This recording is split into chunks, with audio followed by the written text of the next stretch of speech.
El viento helado de los Andes bolivianos atravesaba las ventanas mal selladas del Archivo Municipal de La Paz, cuando María Elena Vázquez descubrió el expediente que cambiaría para siempre su comprensión de la historia regional. Era una tarde de marzo de 1987 y la historiadora acababa de cumplir 42 años dedicados al estudio de las comunidades rurales del altiplano. Entre los legajos polvorientos y amarillentos por el tiempo, sus dedos se detuvieron sobre un folder marcado con el sello oficial de la Prefectura de La Paz, fechado en 1886. Lo que contenía ese expediente la perseguiría durante el resto de su vida. El documento principal era una carta oficial dirigida al prefecto regional, firmada por el entonces funcionario del Registro Civil, Tomás Mercado Ayala.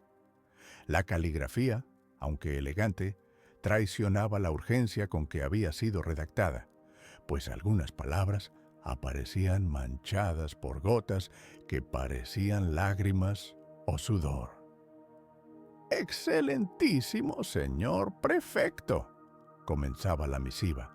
Me veo en la penosa obligación de informarle sobre los hallazgos realizados en el valle de Churubamba, ubicado a 32 kilómetros al noreste de esta ciudad, los cuales requieren de su inmediata intervención y, me atrevo a sugerirle, del más absoluto secreto. María Elena sintió un escalofrío recorrer su espalda mientras leía aquellas líneas que habían permanecido ocultas durante más de un siglo. Antes de continuar con lo que María Elena descubrió en ese expediente, cuéntanos en los comentarios desde dónde nos estás escuchando. Queremos saber quién más está descubriendo esta historia inquietante con nosotros. Cada relato merece ser compartido y tu participación nos ayuda a mantener viva la memoria de estos eventos extraordinarios. La investigación de Mercado había comenzado de manera rutinaria en febrero de 1886, cuando varios pobladores de comunidades vecinas presentaron denuncias sobre extrañas costumbres en el valle de Churubamba.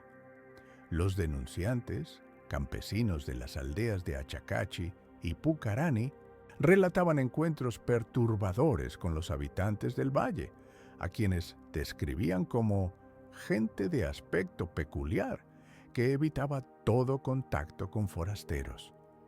Según los testimonios recopilados por Mercado, los pobladores del valle compartían características físicas muy similares entre sí: estatura baja, ojos de un azul intenso, poco común en la región, y una palidez extrema que contrastaba marcadamente con la piel curtida por el sol, típica de los habitantes del altiplano.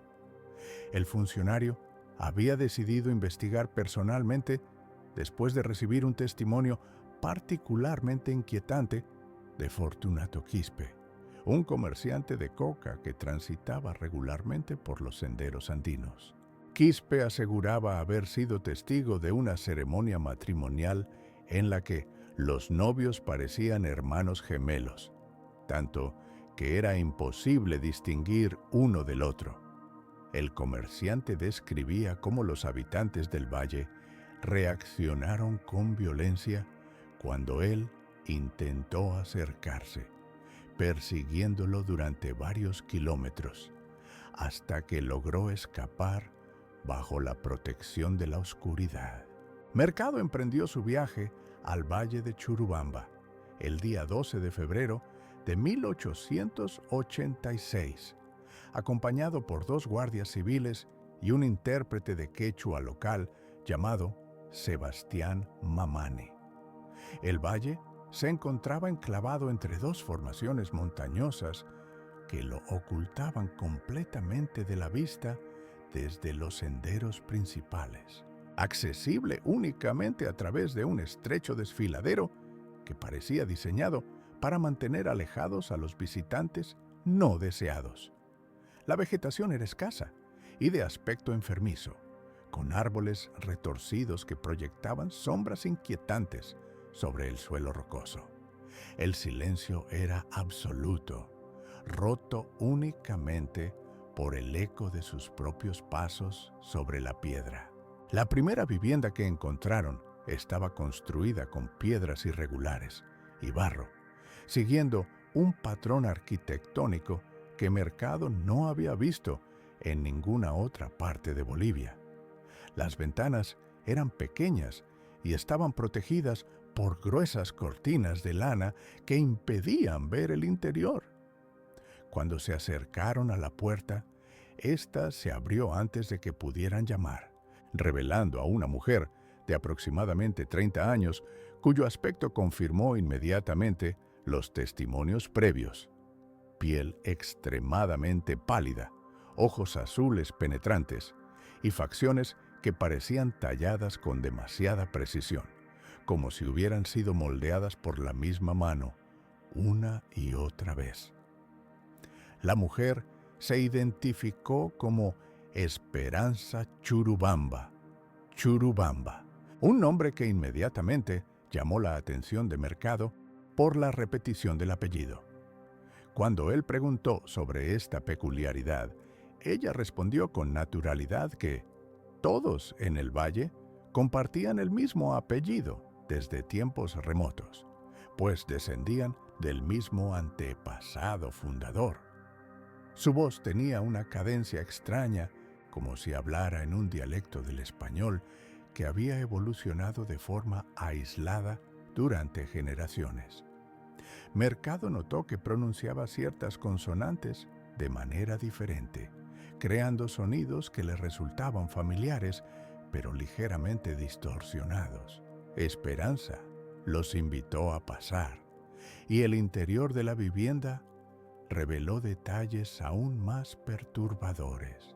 Las paredes estaban decoradas con retratos familiares que mostraban la misma progresión inquietante, generación tras generación de rostros que variaban tan poco entre sí que parecían fotografías de la misma persona tomadas en diferentes épocas. Los hombres compartían la misma estructura ósea, la misma forma de la mandíbula, los mismos ojos azules intensos. Las mujeres presentaban variaciones mínimas en el color del cabello o la forma de los labios, pero mantenían una similitud fundamental que desafiaba las leyes naturales de la herencia genética. Durante la conversación, Mercado logró obtener información crucial sobre la organización social del valle. Esperanza explicó que vivían según las leyes ancestrales establecidas por el fundador de la comunidad, don Bonifacio Churubamba, quien había llegado al valle en 1792 huyendo de las persecuciones de los españoles. Según el relato, don Bonifacio había traído consigo a su esposa y a sus 6 hijos, estableciendo las reglas que habían gobernado la comunidad durante casi un siglo. La más importante de estas reglas era que la sangre pura debía preservarse, lo que significaba que los matrimonios solo podían celebrarse entre miembros de la misma familia extendida. El intérprete Sebastián Mamani, quien había permanecido silencioso durante la mayor parte de la conversación, comenzó a mostrar signos de nerviosismo extremo. Sus manos temblaban mientras traducía y su voz se quebró en varias ocasiones. Más tarde, cuando estuvieron solos, Mamani confesó a Mercado que había reconocido algunos nombres mencionados por Esperanza. Según sus conocimientos de la tradición oral quechua, don Bonifacio Churubamba no había sido un refugiado político, sino un hechicero expulsado de su comunidad original por practicar rituales prohibidos relacionados con la preservación de la esencia familiar. La investigación continuó durante los siguientes 3 días, período durante el cual Mercado y su equipo fueron testigos de prácticas que desafiaban tanto las leyes civiles como las normas sociales de la época. Observaron matrimonios entre primos hermanos, tíos y sobrinas, e incluso entre hermanos, todas uniones que eran celebradas como eventos festivos por la comunidad. Los niños resultantes de estos enlaces mostraban no solo las características físicas familiares, sino también comportamientos que Mercado describió como perturbadoramente uniformes. El punto culminante de la investigación llegó cuando Mercado solicitó revisar los registros matrimoniales del valle. El anciano, que fungía como líder espiritual de la comunidad, Teodoro Churubamba, inicialmente se negó, pero finalmente accedió bajo la presión de la autoridad oficial. Los registros estaban escritos a mano en un libro encuadernado en cuero que parecía haber sido usado durante décadas. Las páginas revelaron una genealogía que violaba todas las concepciones normales sobre la estructura familiar. Los matrimonios registrados mostraban un patrón sistemático de endogamia extrema que se remontaba a la fundación de la comunidad. Don Bonifacio había casado a sus hijos entre sí, comenzando un ciclo que se había perpetuado durante 4 generaciones completas. Los nombres se repetían constantemente: Bonifacio, Esperanza, Teodoro, Remedios, siempre acompañados del doble apellido Churubamba. Las fechas de nacimiento indicaban que muchos de los matrimonios se celebraban entre parejas que eran simultáneamente primos, tíos y sobrinos, creando relaciones familiares de una complejidad matemática inquietante. Mercado calculó que la población total del valle no excedía las 60 personas, todas ellas relacionadas de múltiples maneras. Los niños llamaban padre a varios hombres adultos, no por confusión, sino porque efectivamente compartían parentesco paterno a través de diferentes líneas genealógicas. Las mujeres daban a luz con una frecuencia alarmante, pero la tasa de mortalidad infantil era extraordinariamente alta, sugiriendo que las consecuencias genéticas de la endogamia estaban comenzando a manifestarse de manera severa. El descubrimiento más perturbador llegó el 4.º día, cuando Mercado fue invitado a presenciar lo que los habitantes llamaban la renovación del pacto. En una ceremonia que comenzó al atardecer, toda la comunidad se reunió en el centro del valle, formando círculos concéntricos alrededor de una estructura de piedra que parecía ser tanto altar como tumba. El líder espiritual, Teodoro, recitó en un dialecto que mezclaba quechua con palabras que ninguno de los visitantes pudo reconocer, palabras que sonaban antiguas y cargadas de significado ominoso. Durante la ceremonia, los participantes bebían una sustancia de color verde preparada con plantas locales que Mercado no pudo identificar. Los efectos fueron inmediatos. Los habitantes comenzaron a moverse de manera sincronizada, como si estuvieran conectados por una mente colectiva. Sus voces se unieron en un cántico que creció en intensidad hasta convertirse en un rugido que resonó por todo el valle, haciendo que las rocas mismas parecieran vibrar en respuesta. Sebastián Mamani, el intérprete, sufrió una crisis nerviosa durante la ceremonia y tuvo que ser contenido por los guardias civiles para evitar que huyera. Más tarde, cuando logró calmarse, explicó que había entendido fragmentos del cántico. Según su interpretación, la comunidad estaba renovando un compromiso con el Fundador Eterno para mantener la pureza de la sangre heredada, a cambio de protección contra el mundo exterior y sus contaminaciones. La noche siguiente, Mercado fue despertado por gritos que provenían de una de las viviendas cercanas. Al investigar, descubrió que una mujer joven estaba dando a luz, con la asistencia de varias mujeres mayores. Lo que presenció lo marcó para el resto de su vida. El niño que nació tenía deformidades severas, que incluían dedos adicionales en ambas manos, ojos de diferentes colores y una estructura craneal anormalmente alargada. Las mujeres que atendían el parto reaccionaron con júbilo, declarando que el fundador había bendecido al niño con las marcas de la elección. Mercado comprendió entonces que las bendiciones eran en realidad las consecuencias genéticas de generaciones de matrimonios consanguíneos. Los habitantes del valle habían desarrollado un sistema de creencias que interpretaba las deformidades como signos divinos, perpetuando un ciclo de endogamia que estaba destruyendo lentamente a la comunidad desde adentro.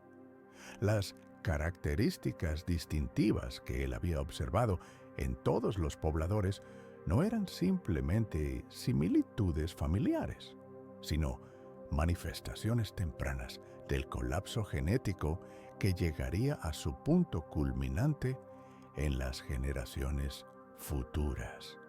El quinto día, cuando Mercado anunció su intención de partir y reportar sus hallazgos a las autoridades superiores, la atmósfera del valle cambió dramáticamente. Los habitantes, que hasta entonces habían sido hospitalarios aunque reservados, se volvieron hostiles y vigilantes. Teodoro le informó que las leyes del valle no permitían que forasteros divulgaran información sobre los secretos familiares y le sugirió que sería prudente olvidar lo que había visto por el bien de todos los involucrados. La amenaza era sutil, pero inequívoca. Esa noche, Mercado y su equipo mantuvieron guardia en turnos, pues habían notado que grupos de pobladores se movían silenciosamente alrededor de su campamento. Las sombras parecían más densas de lo normal, y el silencio del valle había sido reemplazado por susurros distantes que no lograban identificar como humanos o naturales. Sebastián Mamani insistía en que podía escuchar voces familiares entre los murmullos, voces de personas que había conocido en su infancia y que habían desaparecido sin explicación años atrás. Al amanecer del sexto día, emprendieron la partida sin ceremonias de despedida. Los habitantes del valle los observaron desde las puertas de sus viviendas, manteniendo una distancia calculada, pero siguiendo cada uno de sus movimientos, con miradas que Mercado describió como depredadoras. El viaje de regreso a La Paz transcurrió en un silencio tenso, interrumpido únicamente por los ocasionales ataques de pánico de Mamani, quien insistía en que algo los seguía, a pesar de que no podían ver a nadie detrás de ellos. De vuelta en la ciudad, Mercado redactó su informe oficial con meticulosidad obsesiva, documentando cada detalle de lo que había presenciado. Sin embargo, cuando presentó sus hallazgos al prefecto regional, don Carlos Mendizábal, y Aramayo, la reacción no fue la que había esperado. El prefecto leyó el informe en silencio, su expresión volviéndose más grave con cada página. Al finalizar la lectura, permaneció inmóvil durante varios minutos antes de hablar. «Señor Mercado», dijo finalmente el prefecto, «comprendo que sus intenciones son nobles, pero debe entender que ciertos asuntos trascienden las responsabilidades del registro civil. explicó que ya tenía conocimiento previo sobre la comunidad del Valle de Churubamba, información que había llegado a él a través de canales discretos que operaban desde la época colonial. Según Mendizábal, la comunidad había sido tolerada durante décadas precisamente porque su aislamiento la convertía en un problema que se resolvía por sí mismo. El prefecto reveló entonces que don Bonifacio Churubamba había sido efectivamente un fugitivo, pero no de la justicia española, sino de la Inquisición, acusado de practicar rituales que combinaban elementos indígenas con lo que los documentos coloniales describían como artes diabólicas. Su llegada al valle había sido facilitada por funcionarios coloniales que consideraron más conveniente exiliarlo que ejecutarlo, estableciendo un precedente de tolerancia oficial que había perdurado durante casi un siglo. La naturaleza, continuó Mendizábal, se encargará de corregir los excesos de esa gente sin que nosotros tengamos que intervenir directamente. Sus palabras implicaban un conocimiento íntimo de las consecuencias biológicas de la endogamia, sugiriendo que las autoridades habían estado observando la degradación gradual de la comunidad como parte de una política no declarada de extinción pasiva. Mercado se sintió horrorizado por la revelación de que su descubrimiento no había sido realmente un descubrimiento, sino la confirmación de una situación que las autoridades habían permitido conscientemente durante generaciones. Cuando protestó sobre las implicaciones legales y morales de permitir que continuaran los matrimonios consanguíneos, el prefecto le recordó que la jurisdicción oficial sobre comunidades indígenas remotas era limitada y que intervenir podría crear precedentes peligrosos para el manejo de otros grupos étnicos. La conversación concluyó con una orden directa. Todos los documentos relacionados con la investigación debían ser entregados al prefecto para su archivo en custodia especial. Mercado fue instruido a no discutir sus hallazgos con ninguna otra persona y se le advirtió que violaciones de esta directiva resultarían en consecuencias graves para su carrera y su seguridad personal. El expediente oficial sería clasificado bajo el sello de Asuntos de Seguridad Regional y permanecería inaccesible para investigadores futuros. Sin embargo, Mercado había previsto esta posibilidad y había conservado copias secretas de los documentos más importantes. Durante los meses siguientes, trabajó discretamente para documentar información adicional sobre la comunidad, estableciendo contactos con comerciantes y viajeros que transitaban por la región. Lo que descubrió fue aún más perturbador que sus observaciones originales. Según testimonios recopilados durante 1886 y 1887, la comunidad del valle había comenzado a mostrar signos de colapso acelerado. Los nacimientos se habían vuelto cada vez más raros, y cuando ocurrían, los niños presentaban deformidades tan severas que rara vez sobrevivían más allá de los primeros meses de vida. Los adultos mostraban comportamientos cada vez más erráticos, incluyendo episodios de violencia inexplicable y periodos de catatonia colectiva que podían durar varios días. Un comerciante llamado Evaristo Cortés reportó haber encontrado el valle completamente silencioso durante una visita en septiembre de 1887. Las viviendas estaban abiertas, pero vacías, con evidencias de partida apresurada, pero sin indicios de violencia externa. Los cultivos habían sido abandonados en medio de la cosecha, y los animales domésticos vagaban libremente sin cuidado humano. Cortés describió una sensación de muerte suspendida en el aire que lo obligó a abandonar el lugar después de menos de una hora. Las últimas noticias sobre la comunidad llegaron a través de Sebastián Mamani, quien había quedado profundamente afectado por su experiencia en el valle. En noviembre de 1887, Mamani buscó a Mercado con una historia que éste inicialmente rechazó como producto de la paranoia, pero que posteriormente documentó debido a su consistencia interna y sus detalles específicos. Mamani afirmaba haber tenido visiones en las que veía a los habitantes del valle en su estado final.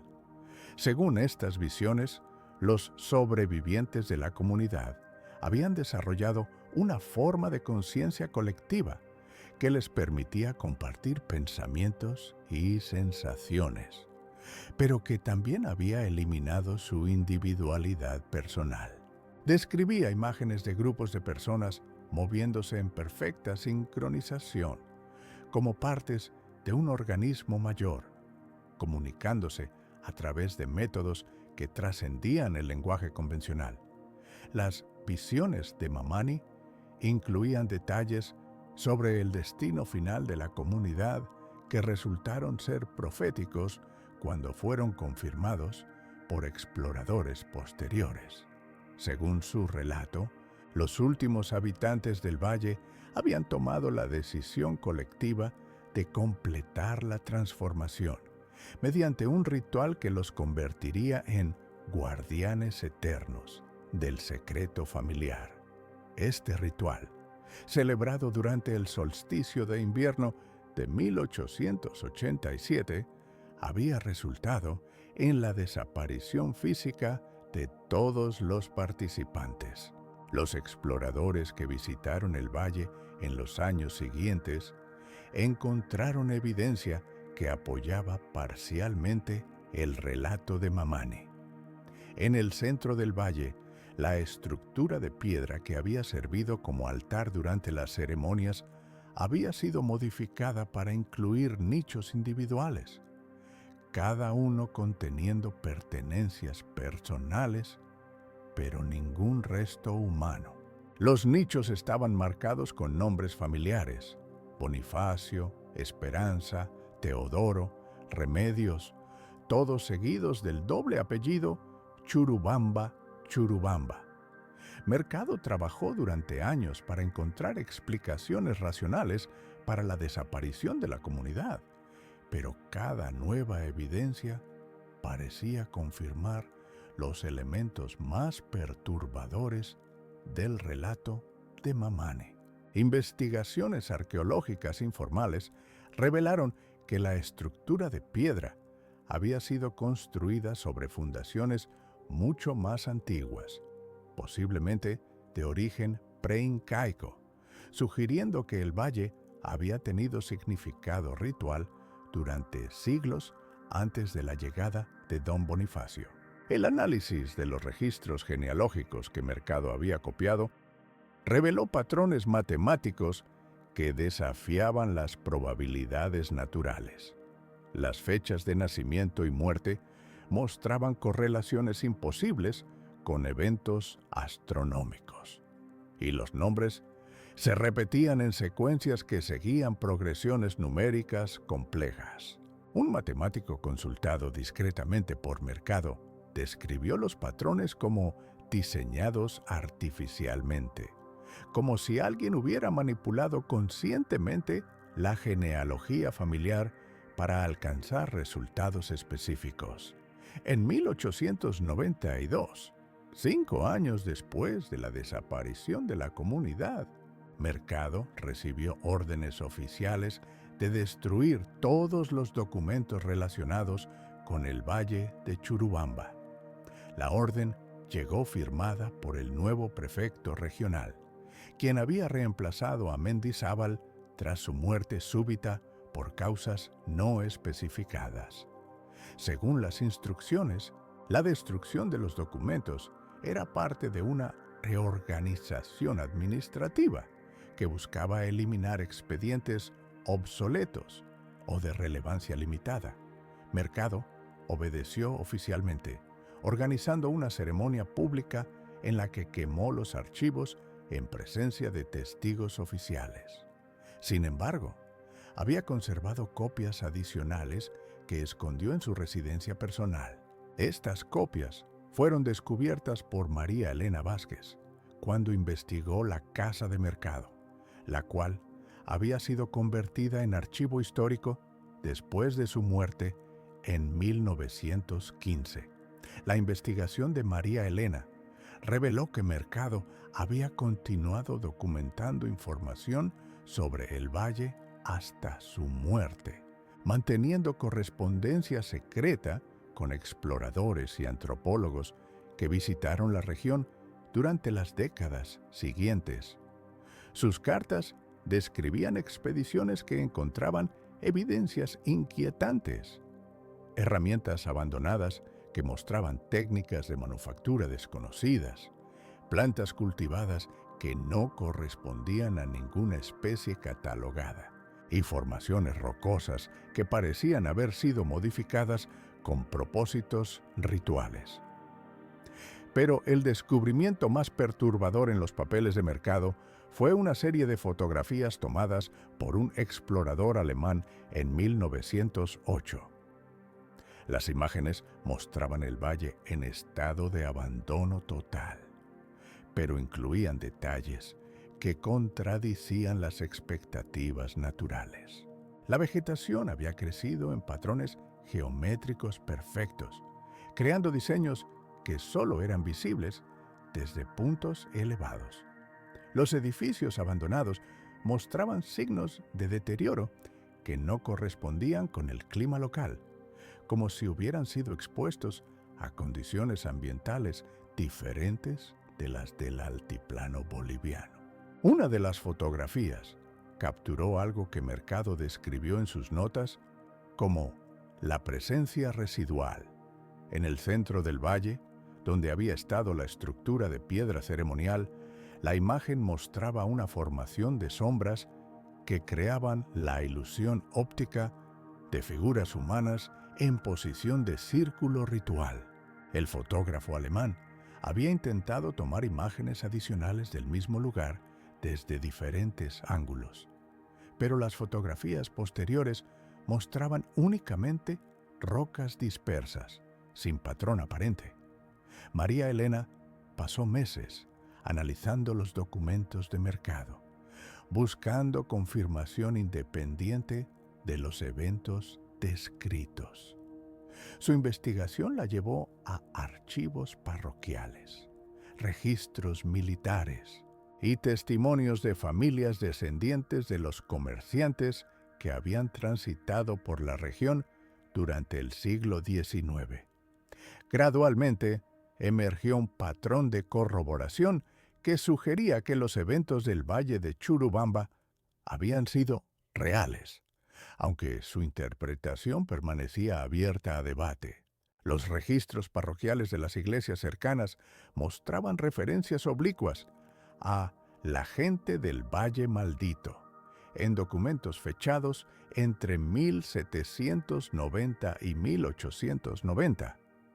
Los sacerdotes locales habían reportado sistemáticamente la negativa de los habitantes del valle a participar en ceremonias religiosas católicas, describiendo intentos fallidos de evangelización que habían resultado en encuentros hostiles.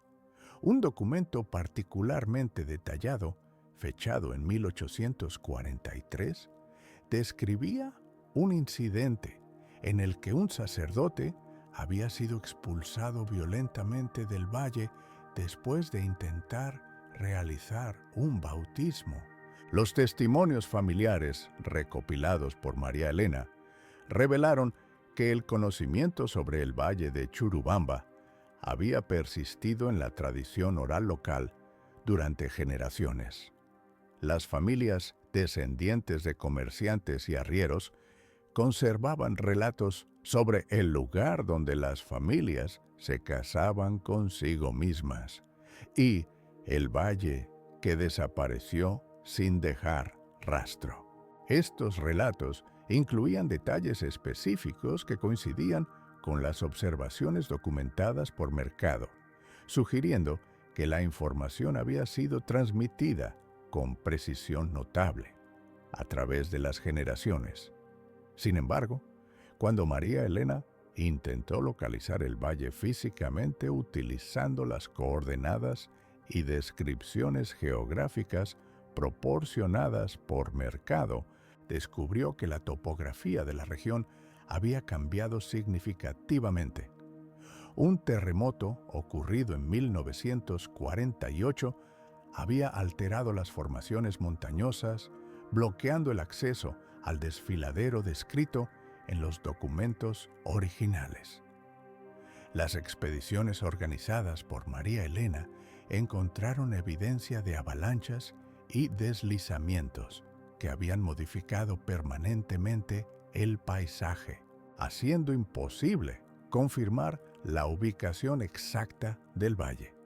Los geólogos consultados por María Elena explicaron que los cambios sísmicos habían sido particularmente severos en esa región específica, creando nuevas formaciones rocosas que habían sepultado efectivamente cualquier evidencia arqueológica que hubiera podido existir.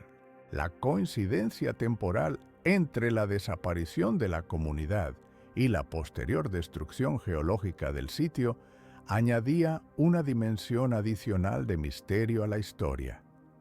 En 1988, un año después de su descubrimiento inicial de los documentos, María Elena publicó discretamente sus hallazgos en un artículo académico titulado Comunidades aisladas del altiplano boliviano, un estudio de caso del siglo XIX.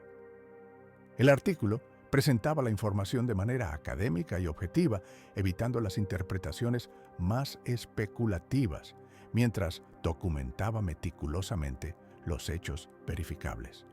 La respuesta de la comunidad académica fue mixta. Algunos colegas elogiaron la exhaustividad de su investigación, mientras otros cuestionaron la veracidad de las fuentes primarias.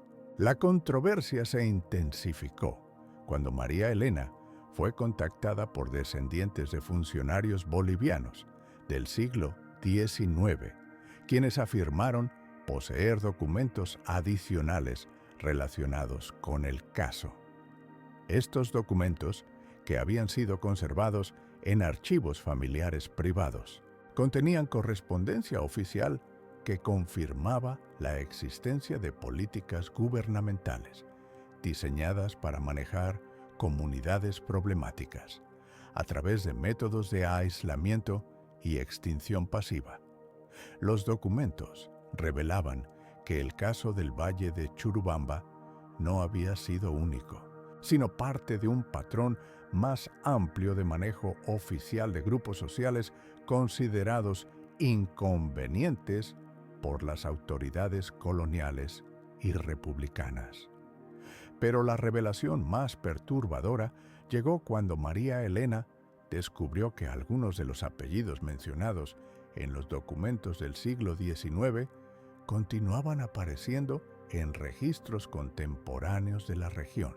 Familias con nombres como Mendizábal, Mercado y otros asociados con la historia original mantenían propiedades y posiciones de influencia en la misma área geográfica.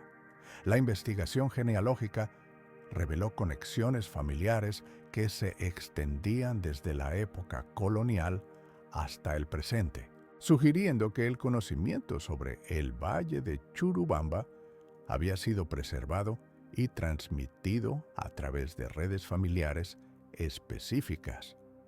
En 1989, 2 años después de comenzar su investigación, María Elena recibió una visita inesperada en su oficina de la universidad. Un hombre mayor, bien vestido y de modales distinguidos. Se presentó como representante de intereses familiares históricos relacionados con su investigación. Sin identificarse completamente, el visitante expresó preocupación por la publicación de información que podría malinterpretarse por personas sin el contexto histórico adecuado. La conversación fue cordial, pero cargada de tensión implícita. El visitante demostró un conocimiento detallado de la investigación de María Elena, que iba más allá de lo que había sido publicado, sugiriendo acceso a fuentes de información adicionales. Cuando ella preguntó directamente sobre sus fuentes, él respondió que ciertos documentos históricos permanecían bajo custodia privada debido a su naturaleza sensible y su potencial para crear malentendidos sobre eventos que ya habían sido adecuadamente resueltos por el tiempo. El encuentro concluyó con una sugerencia aparentemente amistosa de que María Elena considerara dirigir su investigación hacia temas de mayor relevancia contemporánea, que pudieran beneficiar más directamente a la comunidad académica boliviana. El visitante se retiró dejando una sensación de amenaza sutil, pero inequívoca, confirmando para María Elena que su investigación había tocado nervios que permanecían sensibles más de un siglo después de los eventos originales. En los meses siguientes, María Elena experimentó una serie de obstáculos burocráticos que dificultaron la continuación de su investigación. El acceso a ciertos archivos fue restringido sin explicación oficial y sus solicitudes de financiamiento para expediciones adicionales fueron denegadas repetidamente. Colegas que inicialmente habían apoyado su trabajo comenzaron a expresar reservas sobre la objetividad académica de su enfoque, sugiriendo que estaba permitiendo que elementos folclóricos contaminaran su análisis científico.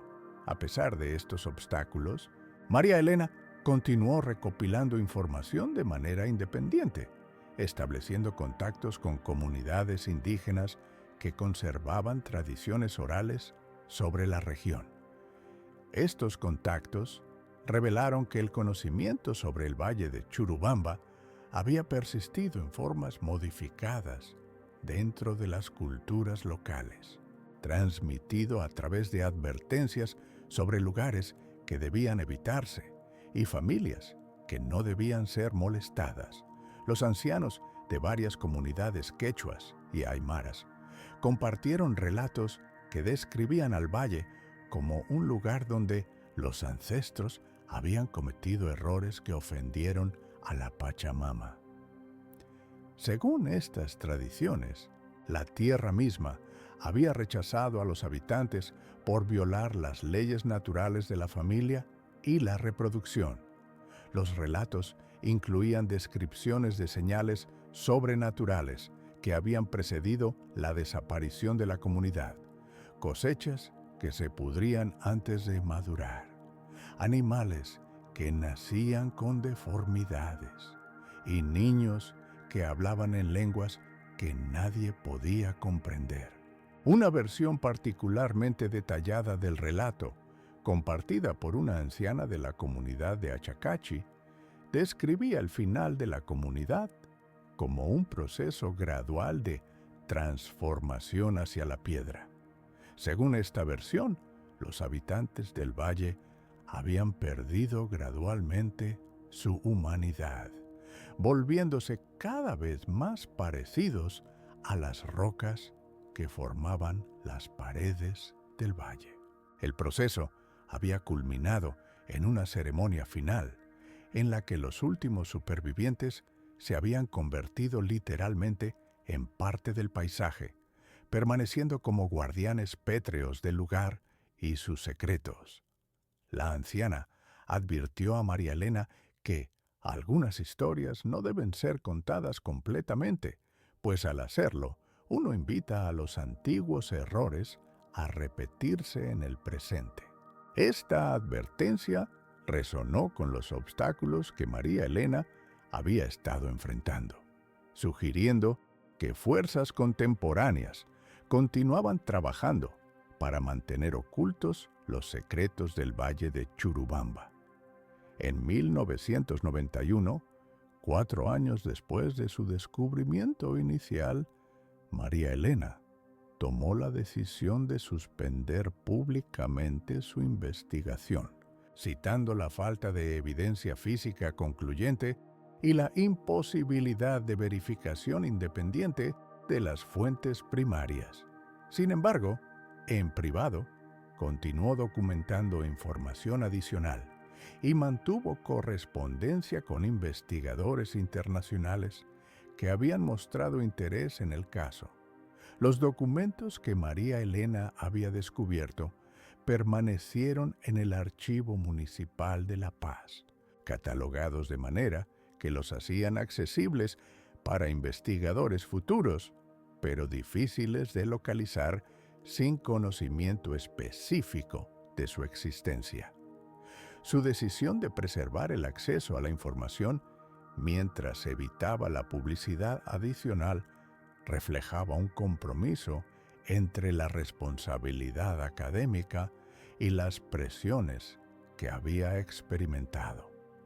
Años después, investigadores que siguieron las pistas dejadas por María Elena descubrieron evidencias adicionales que sugieren que la historia del Valle de Churubamba representa únicamente una instancia documentada de un fenómeno más amplio.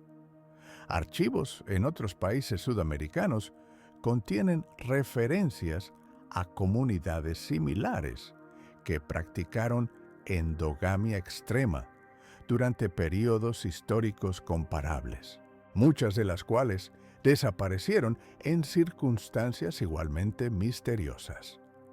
La pregunta que permanece sin respuesta definitiva es si estas comunidades desaparecieron debido a las consecuencias naturales de sus prácticas reproductivas, fueron eliminadas por autoridades que consideraron sus costumbres inaceptables, o experimentaron transformaciones que desafían las explicaciones convencionales. Los documentos del Valle de Churubamba sugieren que la realidad pudo haber involucrado elementos de todas estas posibilidades, creando una historia que continúa resistiendo la interpretación definitiva. Hoy en día, la región donde una vez estuvo el Valle de Churubamba permanece inaccesible debido a los cambios geológicos que siguieron a su desaparición. Los lugareños continúan evitando el área, manteniendo tradiciones de precaución que se extienden desde la época de sus ancestros. Ocasionalmente, excursionistas reportan encuentros extraños en las montañas circundantes, ecos de voces humanas sin fuente visible, formaciones rocosas que parecen cambiar de configuración entre visitas, y una sensación persistente de ser observados por presencias invisibles. Los descendientes de las familias que una vez comerciaron con la comunidad del valle mantienen un silencio discreto sobre sus conocimientos ancestrales, transmitiendo información únicamente dentro de círculos familiares cerrados.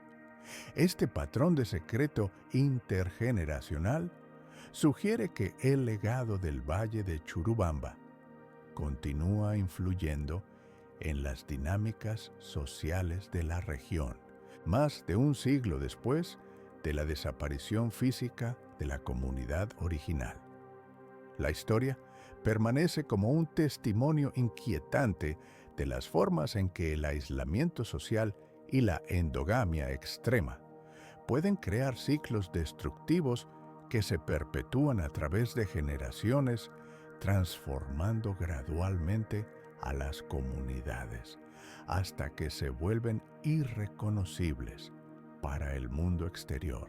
Los documentos preservados por Tomás Mercado y redescubiertos por María Elena Vázquez ofrecen una ventana única hacia un experimento social que llevó sus premisas hasta conclusiones lógicas pero terribles, creando una narrativa que desafía tanto la comprensión científica como la imaginación humana.